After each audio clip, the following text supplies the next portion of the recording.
प्राचीन काल, शून्य व्याप्त, चेतना का अभाव।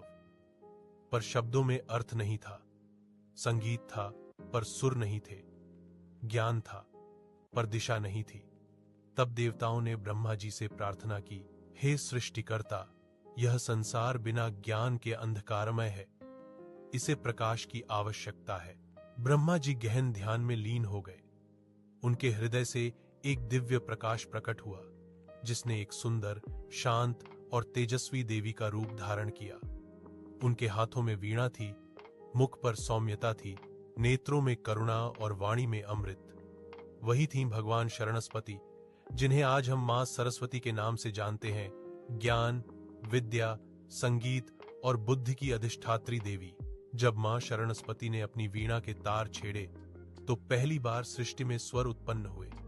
उन स्वरों से भाषा बनी, भाषा से विचार और विचार से चेतना। नदियां कल बहने लगीं, पवन गुनगुनाने लगा और मनुष्य के हृदय में समझ का दीप जल उठा। मां ने कहा, ज्ञान वही है जो अहंकार नहीं, विनय सिखाए। मां शरणस्पति का वाहन हंस है, जो नीर क्षीर विवेक का प्रतीक है, अर्थात सत्य और असत्य में भेद करने की शक्ति। उनके चरणों में कमल है, जो यह दर्शाता है कि संसार में रहते हुए भी मन को पवित्र रखा जा सकता है।